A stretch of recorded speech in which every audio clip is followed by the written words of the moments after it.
what it's like. It's like taking a morning dump. It's like laughing out loud with your best friend so hard that your sides ache. It's like taking that first plunge into the pool, and it's cold. Like jumping into a pile of snow after sitting in a hot tub. Like staring at the sun. It's a bad idea.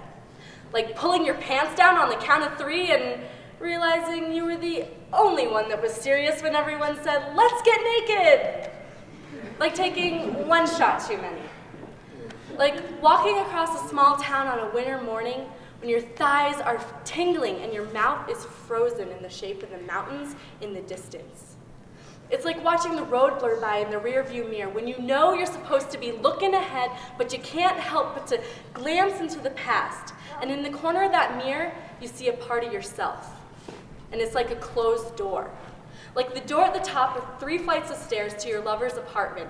The blinds are closed, but the lights are on and you hear voices. Like the voices you hear inside your head when you're lying awake at night trying to put names to the shapes you see on the ceiling.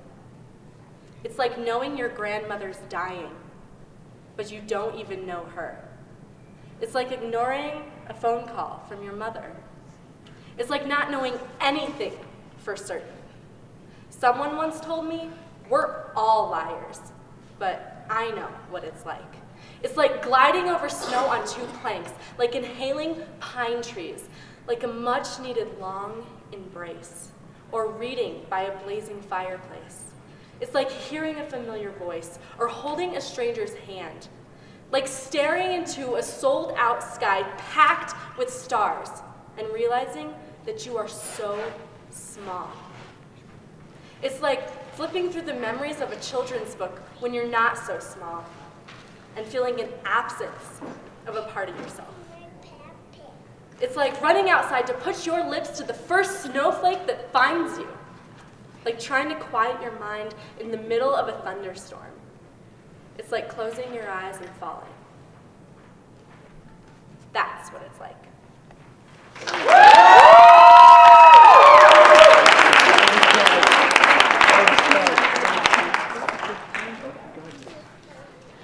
So this is a poem. I've never read it to a crowd before. So here it goes. There is no grace in this situation. There is not a happy ending. See, I watched you slip through my fingers like the drunken staggerings of a little clock hand. It was not supposed to be like this.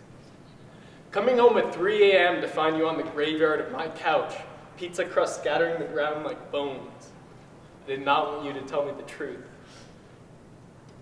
When I took you to the hospital, sat in the plastic chair with the doctor, felt like no amount of sterilizer would make it or me clean again. I wanted to lie. I wanted to tell them it was alcohol. I wanted to tell them it was cocaine. I wanted to say there wasn't something wrong inside of you. I wanted it to be okay. But it wasn't. And I didn't.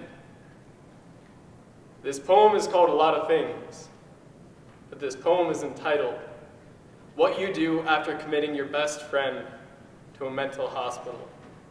Step 1, walk home. Feel the way the concrete pushes your foot into the air.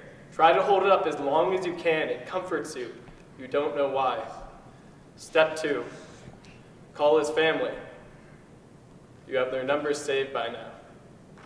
Step 3, try to smoke a cigarette. Let the burning in your throat remind you that you haven't in months. You will spend the next 3 days in your room, rocked back like a child after cold rain. The maze of your stomach will shrink. Food has lost its appeal. After he is released, tell him you can't see him anymore. Tell him it's too much. Threats of stabbing, scared girlfriends, theft from roommates. Tell him you can't follow. He will stop. Pick up your backpack, fill it with food from your fridge, and leave.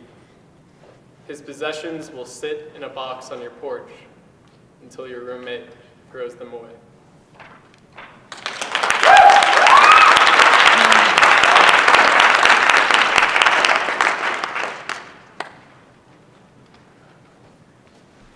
All right. This one is called Loathsome Swabbing. And for all of you who hate doing dishes as much as I do, all right, round the sink, swirling. The miscreant food particles trickle, meandering, slug, slow, testing, patience. Caught in a strainer, escape can never be. Cursed noodles! Puckered hands, aging faces raise their skin to soothing lotion. Disgust dies, relief prevails. Dishes steam in the rack, naked. Last plate till breakfast.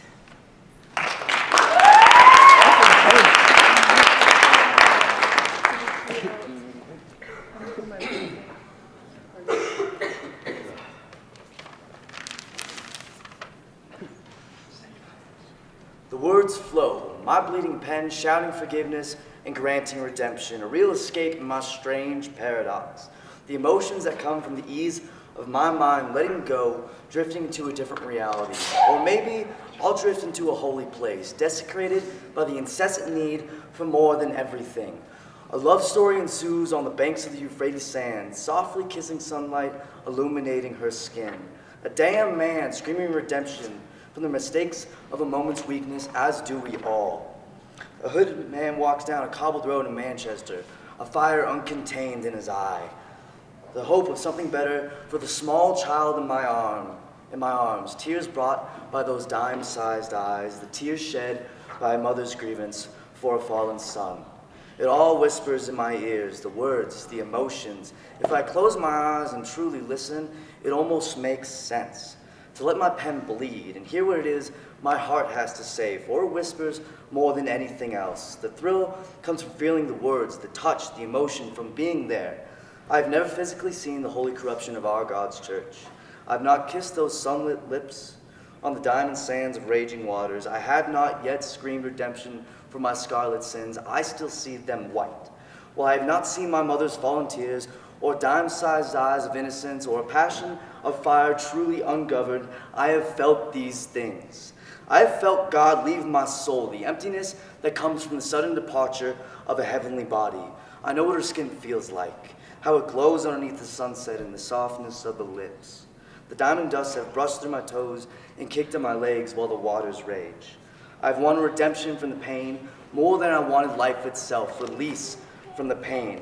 For I see the bloody sheet of my soul, stained red and black now, only white with fallen tears.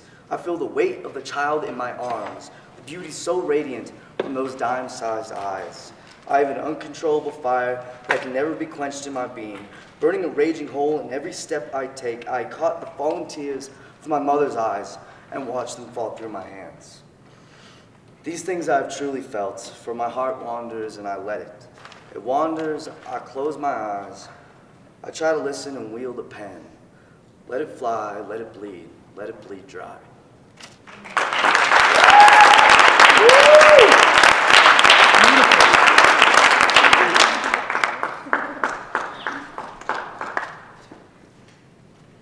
Verbal backhand. Could you not have that look that says you just know better? I'm here. I see. I hear your voice again. My ears want to cave in to hear a blissful nothing. Your hoax humility paired with your hoax humility sets my eyes to roll.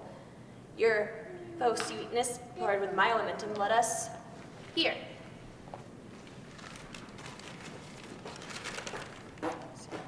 The girl with backbone, the girl with a comeback before a fawning sigh, is not the girl for you. So please, go stroke your ego elsewhere.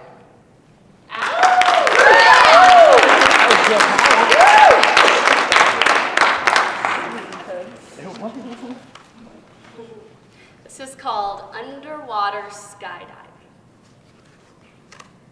When, if ever, I begin to feel these hollow spots, I cannot resist underwater growling. Ugh! Medusa's hairpins pulled, fathomed release. That's how deep you take me. And I am afraid. I'm afraid that I may never change. Because I'm ladder lost, ripcord tossed, underwater skydiving, just to keep it real. And you linger still, with this froze grip on my chest, bursting with 1,000 Julys. And I don't want to be a part of this bar fight in my heart. I don't want to baptize you in my history, leaving you to cuddle with misery that always eventually leaves me sounding out love viscerally.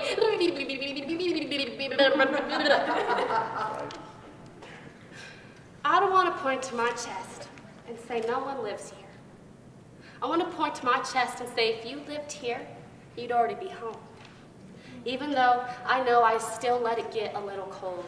I don't want to be that girl whose love danced like a wrecked pickup truck. I don't want to throw you all the love in the world to watch it just rust without trying. I don't want to throw my head back just because you left scars on my skinny spine, trying to remember the time that you held me like a sacred fire. Burned with desire, turned to me with courage and said, baby, I can't fall fast enough. Because this buoyancy has left me floating, trying to add weight to your words. I stopped believing in words because I saw how they were taken so literally. And I paid for that. In that hug of 1,000-foot down ocean pressure hug you always left me with.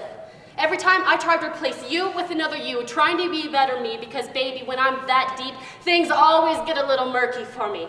I want to be that baptized in your simple gospel. I want to be that free falling or floating, balling or crawling, fearlessly loving like God never had a decision. I want to be that layover incident that left me drunk, selling juice drinks with a speech impediment saying, gosh, this is good. You have more than polished me. You have walked through me. You have given me river hands and taught me to wander. You have, are now, and always will be my 6th drink abandoned sober. Better than it was. One day, I will rise above the bathymetry of this ocean and love you as a whole person.